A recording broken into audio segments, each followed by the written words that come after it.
What's up YouTube, this is AfroJoeTCG, and today I want to show you guys the first video of a new series I'm doing where I post a deck profile that's designed for those who want to play the game on a bit of a budget. Now, I want to define real quick what I mean by a budget. Budget in Yu-Gi-Oh! Is usually a relative term and depends on player by player basis. I try to make all my budget deck profiles, include the main and the extra deck, to be sub 200. And when I did the calculations for this deck, the deck ended up being around 195, 198, so it just broke the under 200 mark, which qualified this deck for my definition of a budget deck. And the reason why it went up to about 198 was purely because I have Daigusto Emerald in my extra deck. If you took out this card, the deck would probably be around 170, and you could probably find room for a Raigeki or 2 Twin Twisters. So without further ado, let's get started with the deck. So the deck consists of the triple Herald Perfection, Broken Monster, Easy Negates, the triple Angel Benten, the 1 Idaten, the 1 Sapphira. Benten basically allows you to do like a burn damage type effect to your opponent if it destroys a monster by battle. And you also have another effect, so when Benten is tributed, you can add 1 light fairy type monster from your deck to your hand, which is really good if you combine it with Herald's ritual spell. So use Dawn of the Herald to tribute your Benten to summon Herald of Perfection. Benten's effect allows you to add a light monster, so that basically means I didn't really lose any advantage by sending Benten. And then if you use Herald's effect, well, Dawn of the Herald's effect, to target one of the monsters that was tributed for the ritual summon and put it back to the hand, you just target the Benten, add it back to your hand, and you lost 0 advantage for summoning the Herald of Perfection, which is pretty sweet.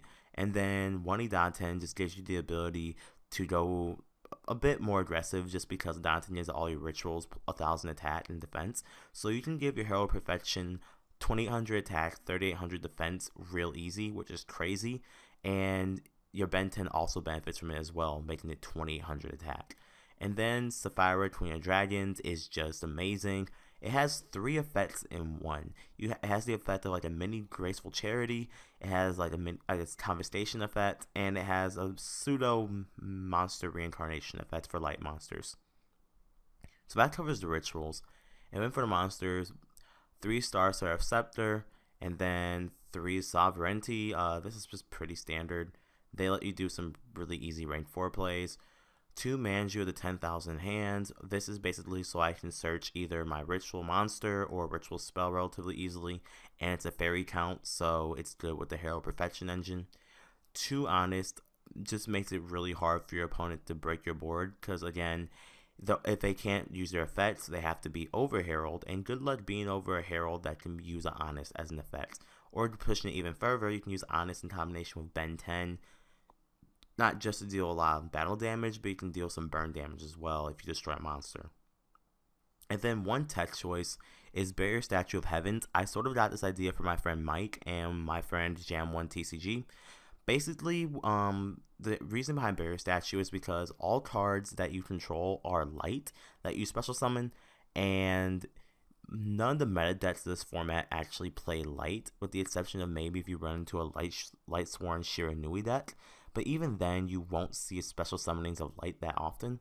So with Barrier Statue of Heavens, if you combine that with Herald of Perfection, now your opponent loses even less ways of getting rid of Herald. And if you lock them out of special summoning, there's really not a lot they can do. And then I also main deck 2 Mat C's to finish off the monster lineup. The reasoning behind Mat C is because Mat C against a deck like, for example, Zodiacs just lets you draw so much. It's just such a good card of this format in general.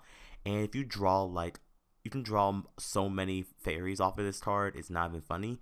And the thing about this deck is the more hand advantage you got, the better you are. Because if you have more fairies in hand, Herald will be that much stronger. So if I get Mat C and draw 3 fairies and I have a Herald on field, that's 3 more negates my opponent has to go through.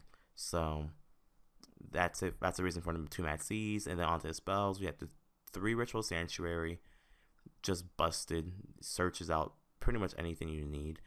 2 Terraforming, search out your Ritual Sanctuary. The 3 Pre-Preparation of Rites and the 1 Preparation of Rites.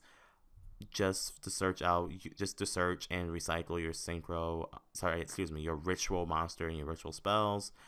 3 Dawn of the Herald to summon your Herald of Perfection. 1 Hymn of Light to summon out your Sapphira and also give protection to your ritual monsters.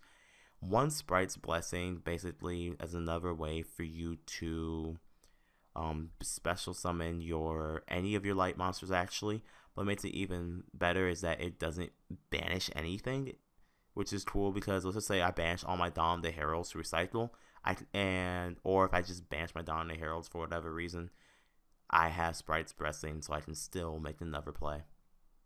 2 Ties of the Brethren, another idea I got from, I believe I saw a deck profile with House of Cards, or House of Champs, excuse me, where Ties of the Brethren was used, and then I was like, that's actually really good combo potential, because if you have Ties of the Brethren and let's just say a Star Seraph or a Manju, that's an instant way for you to get into your Stellar Knight Deteros or your Evil Swarm Ouroboros relatively easily, and you still get to search. If you go for Honest, you can add Honest back to hand. It's just a lot of crazy shenanigans you can do. So like if I had a Manju, I would just go, okay, Ties of the Brethren, get me my Honest and my Barrier Statue.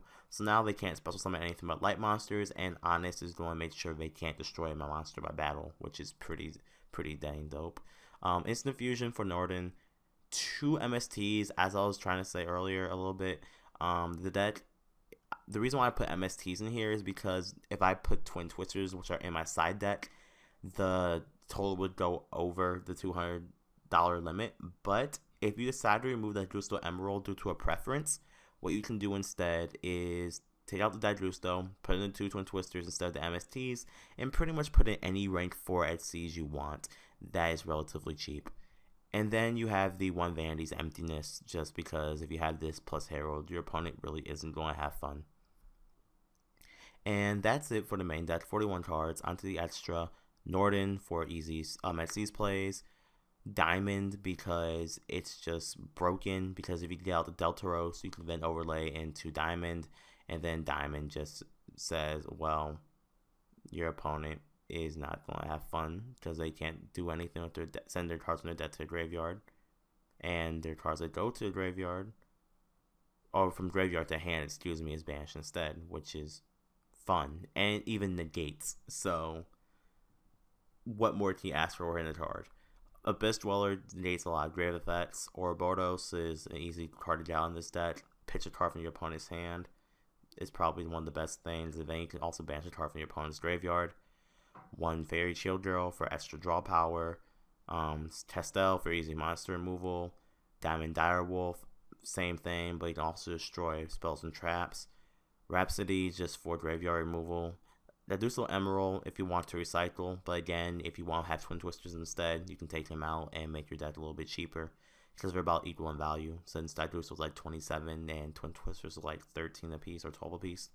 Cowboy, you can do burn for game, and then the entire Utopia package just for easy OTKs and monster removal in general. And that pretty much concludes the deck. Once again, I'm not exactly the most experienced Herald player. In fact, this is my first time ever building the deck. So if you guys have any tips for me, remember, post in the comment section down below. If you guys like the deck profile, give it a thumbs up. Didn't like it, give it a thumbs down. Remember to rate, comment, and subscribe. Once again, AfroJoeTCG. Thank you guys so much for watching, and I'll see you guys on the next one. Peace.